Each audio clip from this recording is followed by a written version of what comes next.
Hey guys, it's Daniel Gomery, your local realtor. I want to make one more video for you today. This is the fourth one in a four-step series I was doing for you buyers out there. Anyone looking to buy a new home here in the new year, especially important if you're a first-time buyer, haven't went through the process before, or maybe you bought a house years ago and kind of forgot what the process is like. So pay attention. We did 3 other videos before. We went through the down payment options, your mortgage options, and then a few house shopping tips. So check those out from the weeks past. Let me know if you have any questions.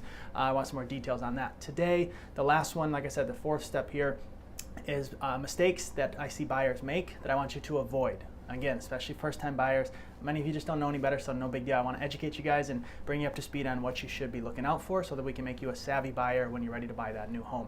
So number one here today is putting the house shopping before the mortgage shopping, so to say, or getting your mortgage lined up. And I'm not talking that you have to just apply for a mortgage the minute you start thinking of buying a home. Of course, look online, go through the neighborhood. You can kind of see what you want to look for and start thinking of buying a home. But when you get serious and you're ready to start looking at houses, please, please, please talk to the mortgage lender first. It's really important. We want to make sure you've got all your ducks in a row and you know what you're getting into. Check out the other videos. I've explained a lot of this in detail, but just make sure the mortgage comes first so you know what you can afford and all the costs involved and get all that up front. And really, we want to make sure we set expectations too. If you've been looking online, you see all these nice photos and you have in your head like what you want in a new home, you talk to the mortgage lender, you're approved for $200,000, let's say. You don't want to start looking at houses that are $300,000. That's going to be a big difference in a home you can get, and it might make you sad or it might make you upset. So we want to set the expectations. Just make sure, like I said, when you get serious, find out your budget first, get pre-approved, get the mortgage ready, and then we know exactly what to start looking for as far as the home that you can buy. Step 2 here is to skip the inspection. Again, this is mistakes that I see buyers making I don't want you to make. Skipping the home inspection. The number one, the most common reason they want to skip it is to save a couple bucks, and typically it's $300 to $500, and I get it up front, but really, trust me, it's money well spent. The worst case is they find something that's really bad about the house and you no longer want the home. You're going to want to know that so you can cancel the purchase agreement and get out of the contract and go find a better house. On the other side, let's say you spend a few $100 and they say, hey, no, this is good bill of health, great house. You can go to bed at night knowing, hey, you're buying a good house, you can go through the process confidently and know you're really getting a good home for you and your family. So please don't skip it, get the home inspected. Step 3 is not budgeting for closing costs. Again, we've made plenty of videos. It's very important. I want you to talk to the lender about your closing costs so you can budget and what your monthly payment's going to be. Make sure your finances are set up front. But as far as closing costs, many times buyers will think, well, I just have a down payment. It's not true. There are some other costs involved, lender fees, title fees, etc., taxes, insurance. So we want to make sure you budget for that up front, again, so that you're prepared and you're educated so you know exactly what you're getting into so you're not shocked when it comes time to buy the home. And that leads me into the 4th mistake buyers make that I want you to avoid, and that is emptying your savings account in order to buy that home.